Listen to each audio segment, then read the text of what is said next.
All right, patrons, how are we doing? Here we are with the November patron Q&A video. We're just going to dive right into it with 3 questions that I've picked from the post to answer. So let's get right to it. So first up, Troy asks basically if there's ever a chance of seeing more Control-Alt-Delete animated, either through a stretch goal or a separate fundraising effort or whatnot. And just if you're unaware, a number of years back we did a 2 seasons actually of an animated series based around Control-Alt-Delete. The premise was basically 4 or 5 minute shorts once a month. Each season lasted 12 months. So we did this twice, and over the course of doing this, we ran into a number of problems. So just by the nature of the animation and how far we had to be working ahead in order to putting these out on the deadline we set for ourselves, we found that 5 minutes was not really long enough to get us any sort of a story going, or any sort of a real plot. But at the same time, we had to work so far ahead that it wasn't really conducive to doing topical gaming related humor either, because I would have to be working on either a very an older game that's been out for a while, and then so let's say the game's been out for a couple months and I write the episode, and then it actually premiered 3-4 months later after that, at which point or I was trying to work off of what very limited pre-release information I had in order to have the episode coincide with the game's release. But long story short, between those admittedly minor issues that in hindsight, we could find ways to work around. The other problem was just that the deadline kind of set forward, whereas I was writing and I would turn these episodes over, and Blind Fart would have them produced into episodes. They basically oversaw the animation. Unfortunately, by the time I actually got to see any of the animation in a fairly finished state, we were already running out of time. So there was, even if I saw things where I was like, oh, that needs to be changed, that's not exactly what I envisioned when I wrote it, or that sort of thing, we didn't have any time to actually go back and do any changes because it was already time to start work on the next episode. So that really kind of turned me off on the whole process. So as a general rule right now, I say, when people ask me if I'll ever do animation again or Control-Alt-Delete animated again, I'm not going to rule it out as a hard no, but at the same time, like I said, I was very turned off by the entire process. We did the 1 season, and it was okay, and we thought let's give it a shot with the 2nd season, see if we can improve. And I actually feel like that 2nd season came out worse in a lot of ways. The animation team that we used that 2nd time around was cutting corners and whatever, a boatload of issues. So I would attempt animation again under the right circumstances, and that is to say, that I could do what I want, write the tale that I want, whether it be, 10 minutes, 20 minutes, whatever. I could write something, and we could work on it until I was happy with it before releasing it. I don't think I would set myself to any sort of serial release dates like we did, where we came out of the gate saying oh, we'll put one of these out a month, and it just wasn't realistic.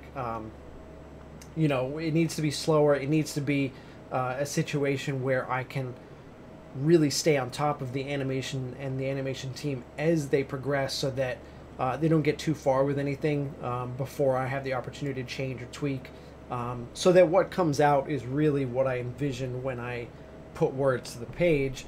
So there's just it would have to be, like I said, the very right circumstances, but it is an incredible amount of work, and I really have my plate full with all the projects that I'm currently juggling. So animation is just not something that is in my short-term plan. All right, so next up, Paul Guesting actually had a fairly interesting question. So he says, you put a lot of effort and a lot of yourself into making art that you then put on the internet, a place that is notorious for being critical. What's it like to bear the brunt of such criticism, and how does it affect you? So that's a very interesting question because I have now been at this for 14 years. I've been doing this. And so the way that I've kind of learned to process that and deal with it has changed a lot in those 14 years. I've learned a lot about,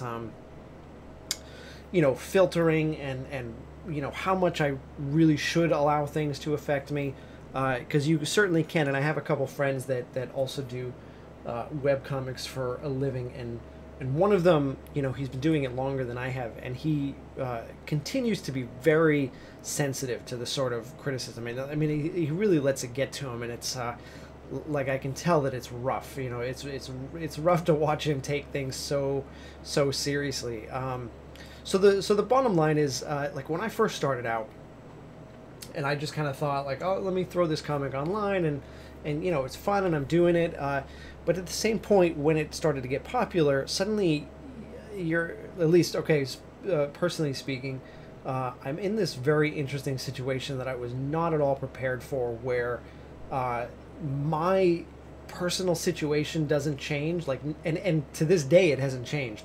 No matter what, no matter how many people read my comic or whatever, day to day, it's still just me sitting in an office like this one, drawing comics. So that doesn't change, but the response that comes back, and the the number of emails, and the number of nowadays it's tweets and that sort of thing, that changes, and that's something that there's no real way to prepare for, and that takes a little bit of time to learn how to handle like all of that very sudden of attention, that sudden attention, how to balance that which kind of in a natural way sort of wants to go to your head, also, and again, and the balancing, like the praise and like all that stuff that feels good, like I love your work, it makes me laugh, this and that all feels good, which and balancing that with like the really nasty negative stuff that people also want to throw at you, and kind of trying to find like the medium ground, like what does this really mean, and how much should it actually affect. So I think very early on, I think I didn't have quite as tough as thick a skin, and so I would constantly find myself getting into, people would say like, oh, well, you shouldn't do this way. And then I'd go on and I'd try to defend why I was like, well, I want to do it this way because this. And like, I felt the need to like, engage on every single comment that came my way. Much less so nowadays. And I think that it's because as a result of doing this for 14 years, I've sort of started to filter and be able to easily recognize what the important criticisms, what the the constructive parts of criticism are, and kind of work that into a process where I examine like, okay, where's this person coming from, what is it that they're talking about, do I agree with that? If I don't agree with it, why? If I do agree with it, what can I do to change, and that sort of thing. And so unfortunately there's a lot of like, that's a very small amount of criticism, because a lot of people will just say, you suck, I hate your work, that sort of stuff, and they'll call that criticism, and I guess it kind of is, but there's no constructive input there. They're not saying like, your comic currently sucks, but if you did this, I would think it would be better. And speaking of, if it did this, I think it would be better. That's another point I want to get to in a second, but mostly it's a matter of like trying to let the stuff that's pure negativity just sort of roll off you, because I reached a point where I realized that that sort of stuff coming at me through emails or Facebook or Twitter or however it comes my direction, only has really as much power as I allow it to have, because again, it's just me in this office. So I have a very small group of people whose opinion actually like really truly matters, like my wife and my best friend, that like their sort of opinions like are like what's the most important. But random guy in the middle of Indiana who I have never met and will never met, does it really affect my life at all if he thinks my comic is terrible? Not so much. And sort of kind of coming to that realization that, again, they can say all the nasty stuff they want, they can say whatever they want, but whether or not like it keeps me up at night or you know, stresses me out is really entirely up to me.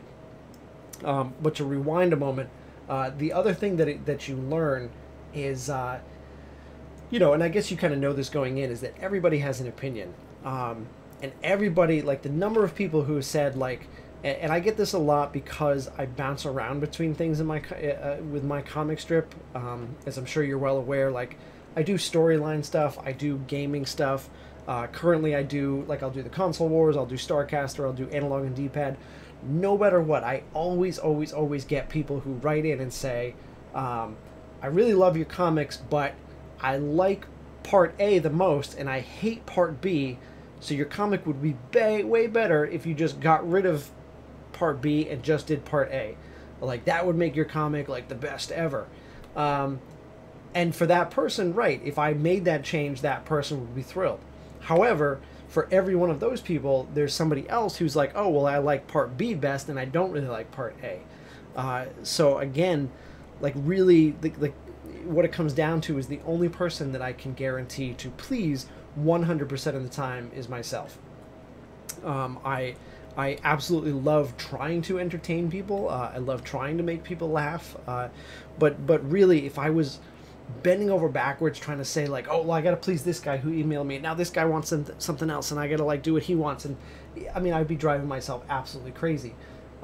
So it's almost coming to, like, finding this sort of zen place where it's like, you say, like, okay, what makes me laugh? What entertains me?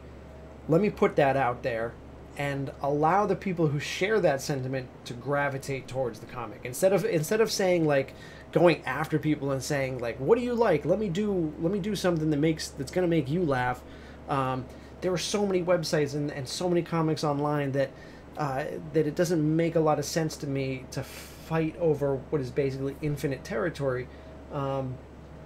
So, you know, again, I've taken the stance more towards, like, you know, here's what I do and here's what entertains me, and you know, and if you like it, you know, feel free, come by, hang out, and if you don't, you know, keep looking. There's other stuff that I guarantee you'll find something that you know, that you do like there.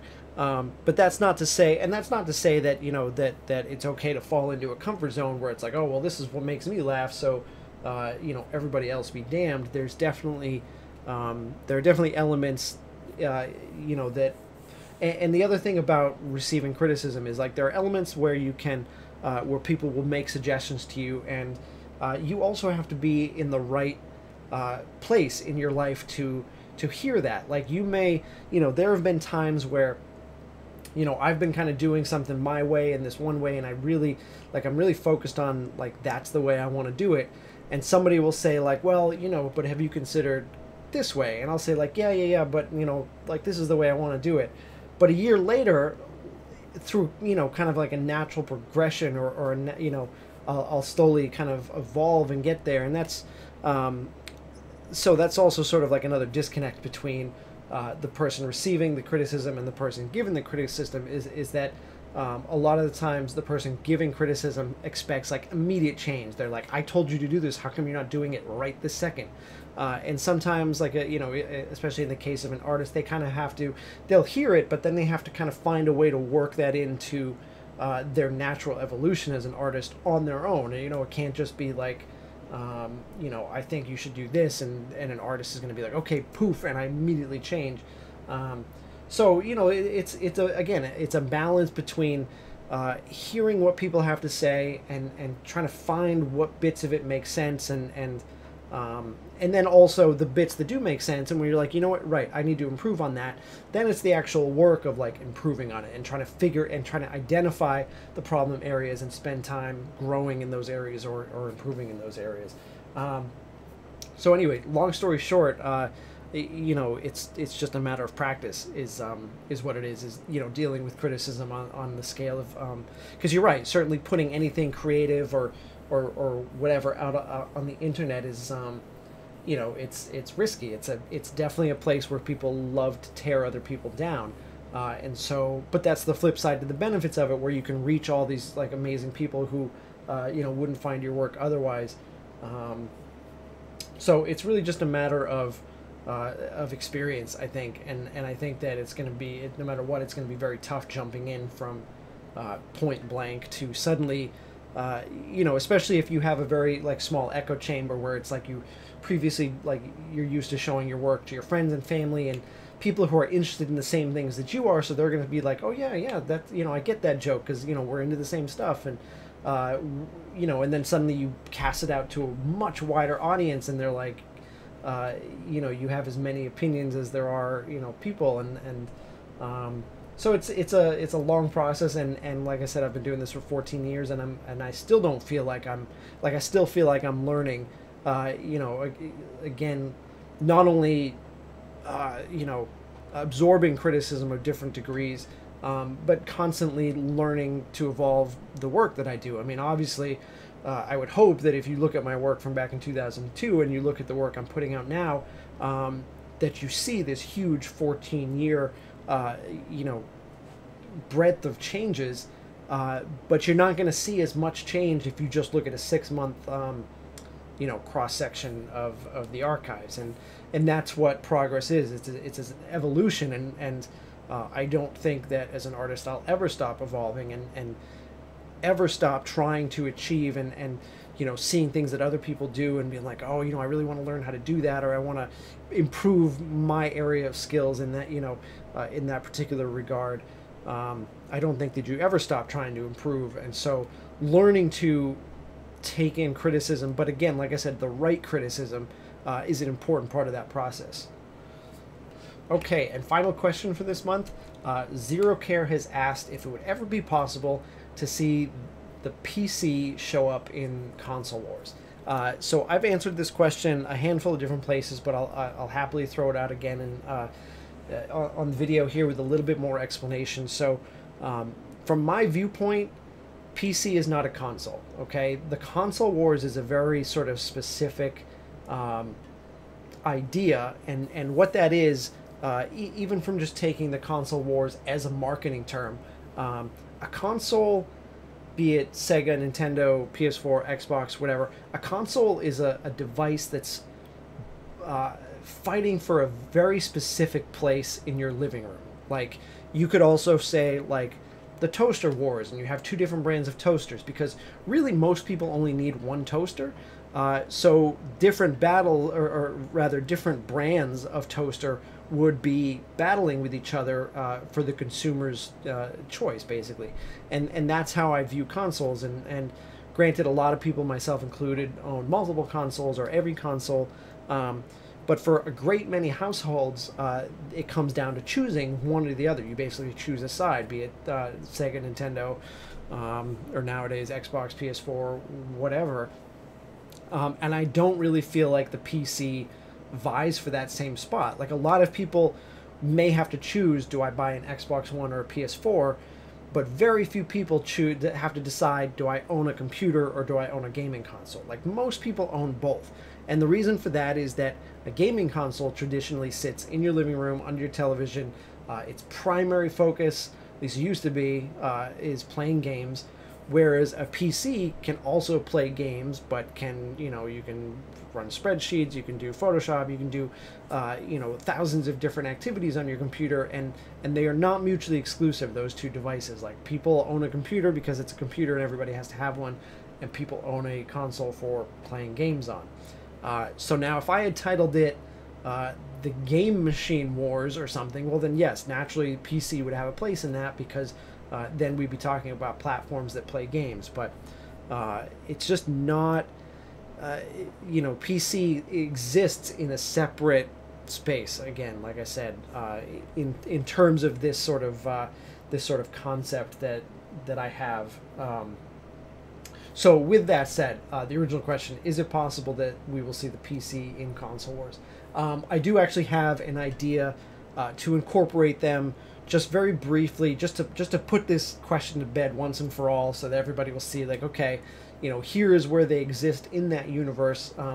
But I can say with certainty that they're never going to have troops on the ground, because they have PC has no skin in this game. Basically, the Console Wars game, they're not necessarily fighting for the same consumers.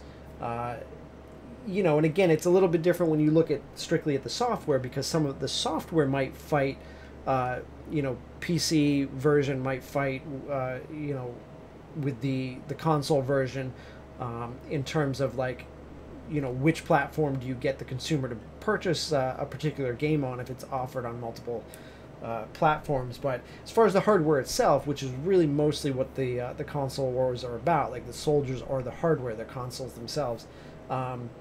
Like I said, the PC has no skin in that game, so they're not ever going to be boots on the ground fighting for the same territory that the Xbox soldiers and the PS4 soldiers and the Nintendo soldiers are fighting over, because PC essentially has its own whole continent that's uncontested and just sort of their own and whatever. So they might appear, but I would not expect them to show up as a regular or recurring faction in the war, if that makes sense. Okay, and that wraps up November's exclusive Q&A, Patron Q&A video. I will, at the beginning of December, throw up another post, and you guys can ask some more questions, and, you know, same deal, I'll pick a few and answer them on video for you. Hope you guys had a great Thanksgiving. Hope you guys have some great holidays coming up if you celebrate. Thank you so much for supporting us through Patreon, and we'll see you soon.